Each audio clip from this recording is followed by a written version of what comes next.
नमस्कार। काफ़ी दिनों से मैं sustainable development goal, localization of sustainable development goal जैसे विषयों को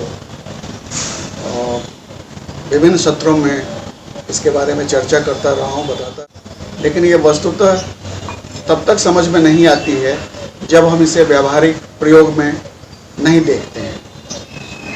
सस्टेनेबल डेवलपमेंट गोल के उद्देश्य के बारे में जब बात करते हैं तो हम बताते हैं कि आने वाली पीढ़ी की सुविधाओं को बिना नुकसान पहुंचाए, बिना उसे कोई क्षति पहुंचाए हुए यदि हम साधनों का उपयोग अपनी आवश्यकता के लिए करते हैं तो उसे सस्टेनेबल डेवलपमेंट माना जाएगा। कैसे समझा जाए इसे? संयोगवश आज जब हम लोग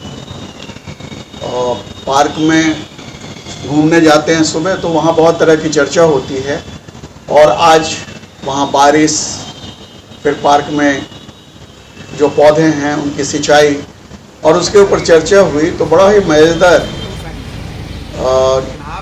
डिस्कशन हुआ और उस डिस्कशन से ये निकल के आया कि मनुष्य ने प्रकृति से सब कुछ सीखा। जब उसने देखा कि पौधों को जब बरसात में पानी मिलता है तो वो हरा भरा होता है, उसका विकास बहुत अच्छा होता है।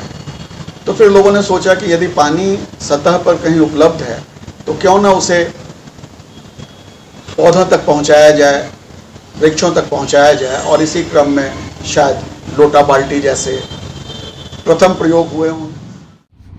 नहीं, हम तो सबसे पहले लाठा कुड़ी ही देखे, लाठा कुड़ी, फिर करीम देखे, उसके बाद जो है रेहट देखे, और उसके बाद तो फिर फीटर आ गया, पंपिंग सेट आया।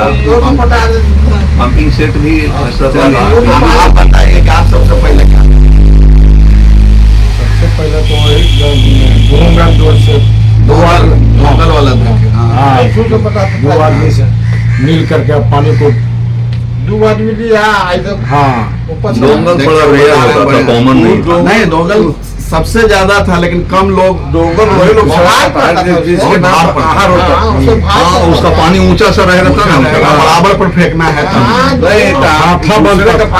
अगर कम पानी में अगर आपके पास होता था तब रहता था। अरे वैसा होता था यार, यदि पानी बहुत निकट खेत का होता था तो उपज देता था।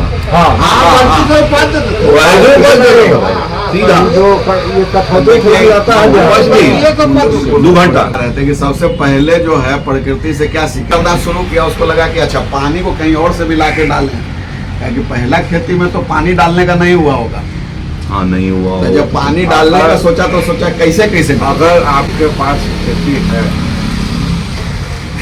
तो जैसे धान आ रहा है, चावल आ रहा है, उसका सवाल प्रकृति का अपना बारिश हुआ उसको, लेकिन जब समझ में आया हमको कि पानी डालने से मेरा फसल बचता है तो पानी डालने का उपाय करना शुरू किया। सिंचाई का कंसेप्ट वही ना आया। सर हम प्रैक्टिकल बता रहे हैं।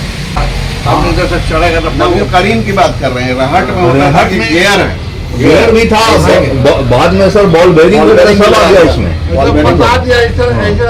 वो तो जाता रहता था ना, एक बार ऐसे रहा तो फिर उसमें फंसा। वही सिंचाई लास्ट में जो है, जो रहट है, उसमें पहली बार गियर सिस्टम यूज हुआ और जानवर का सहयोग लिया। लेकिन कमाल ही है कि गांव में बनता था, उसका नाम अंग्रेजी में पढ़िएगा ना, उसका नाम अंग्रेजी में लिखा हुआ है पर्सियन व्हील।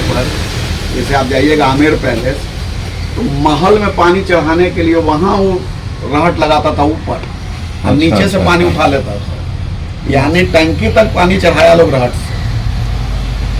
वो टंकी तक? हाँ, रहट से। ये आमेर पैलेस जयपुर में आप देख सकते हैं।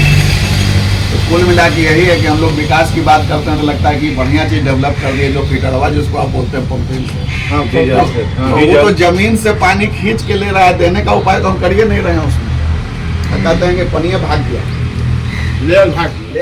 तो फिर आपको ये समझ में आ गया होगा कि मैं जिस सस्टेनेबल डेवलपमेंट गोल की आज बात कर रहा हूँ, उसमें वर्तमान में उपलब्ध साधनों का प्रयोग कितनी सीमा के तहत करें, किस दायरे तक करें, किस हद तक करें कि आने वाले पीढ़ी को भी हम एक स्वस्थ पर्यावरण दे पाएँ, एक स्वस्थ भूभाग दे पाएँ, एक स्वस्थ जलवायु दे पाएँ, एक स्वस्थ जीवन दे पाएँ। बहुत बहुत शुक्रिया आपका, बहुत बहुत धन्यवाद।